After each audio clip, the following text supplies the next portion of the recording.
नमस्कार विद्यार्थी मित्रांनो, मी प्राध्यापक श्रीकांत मुजमुले. टीचर एक्झाम कट्टा या चॅनलवर तुमचं स्वागत आहे. पहिल्यांदाच चॅनलला भेट देत असाल तर चॅनलला सबस्क्राईब करून घ्या, जेणेकरून नवीन अपडेट्स तुम्हाला लवकरात लवकर भेटत जातील. विद्यार्थी मित्रांनो, बऱ्याच विद्यार्थी मित्रांनी कमेंट बॉक्समध्ये अशी कमेंट केलेली आहे की सर प्रिफरन्स कसे द्यायचे या संदर्भामध्ये मार्गदर्शन करा, या संदर्भामध्ये व्हिडिओ बनवा. तुम्हाला यापूर्वीचे विविध युट्यूबर्सचे किंवा इतर जे व्हिडिओ पाहितले आहेत तुम्ही, ते त्याचा आणि यावेळेसचा संदर्भ प्रिफरन्सचा खूप वेगळा राहणार आहे. लक्षात घ्या मी काय म्हणतोय तर, कारण यावेळेस प्रोसेसमध्ये पवित्र पोर्टलवरील जी प्रिफरन्स प्रोसेस आहे त्यामध्ये एक दोन महत्वाचे बदल होणार आहेत आणि ते अगदी परिणामकारकपणे तुमच्या काय म्हणता येईल तुमच्या सिलेक्शनवर ते परिणाम करणार आहे. त्यामध्ये एक तर पहिलं तर बदली संदर्भातील शासनाचं धोरण बदललेलं आहे. पहिलं विद्यार्थी विचार करायचे की एकदा लागलं की आयुष्य आपल्याला तिकडेच काढावं लागेल, कदाचित आपली बदली होईल नाही होईल, शासनाचं धोरण काय होईल, या संदर्भामुळे विद्यार्थी काय करायचे, दूरचे प्रिफरन्स द्यायला नानू करायचे किंवा त्यांना भीती वाटायची. आणि विशेषतः मुलींच्या संदर्भातही मुलींना इतक्या दूर कोणी जाऊ देत नाही किंवा बहुतांश मुलींच्या बाबतीत ही सत्यता असते. पण आता वातावरण बदललेलं आहे. दर वर्षा गणित वातावरण बदलत आहे. आता अधिक मोकळेपणा आलेला आहे वातावरणामध्ये. आणि दुसरी गोष्ट म्हणजे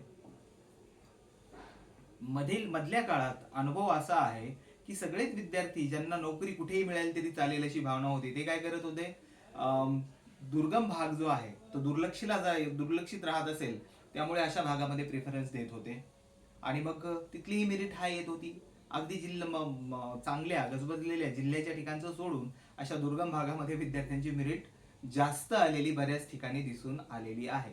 एक तर सोयी सुविधांचा अभाव आणि त्यामध्ये आपण काय केलेलं आहे, नोकरीसाठी दुसरा तोही पर्याय अवघड पर्याय निवडला, तरीही बऱ्याच विद्यार्थ्यांचं नुकसान झालेलं आहे. दुसरी गोष्ट, आता 1.1 पद हे धोरण लागू होणार आहे. शक्यता जास्त आहे किंवा जवळपास जाहीरच झालेला आहे. अशा परिस्थितीमध्ये वेटिंग लिस्ट येणार आहे.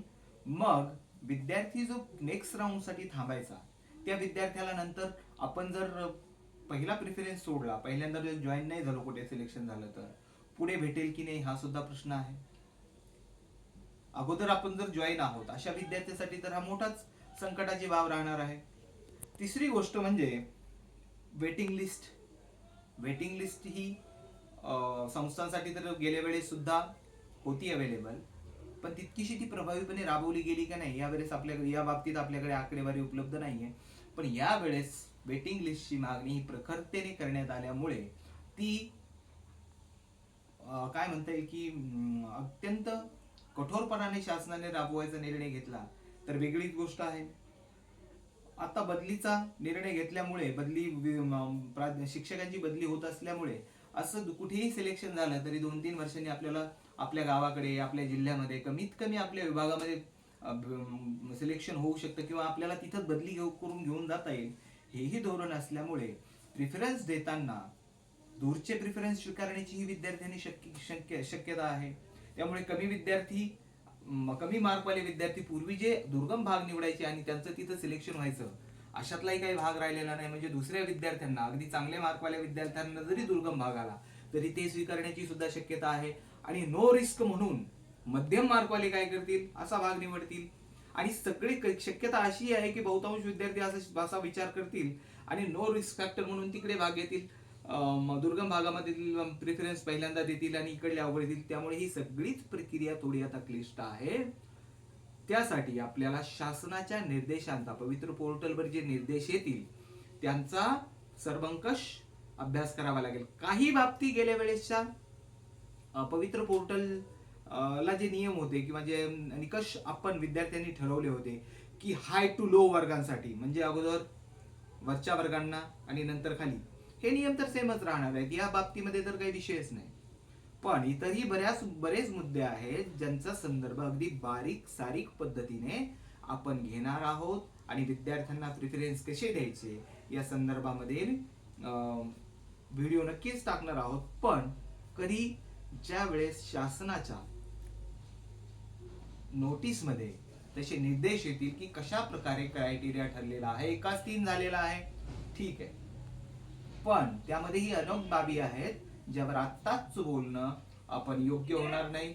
लवकरच आपण त्या बाबतीमध्ये व्हिडिओ बनवू आणि तुम्हाला प्रिफरन्स संदर्भातील इत्यंभूत माहिती जेणेकरून आपल्या चॅनलच्या सगळ्याच सबस्क्रायबर्सना अत्यंत उपयोगी पडेल याची मी खात्री देतो. चॅनलला सबस्क्राईब केलं नसेल तर सबस्क्राईब करून घ्या.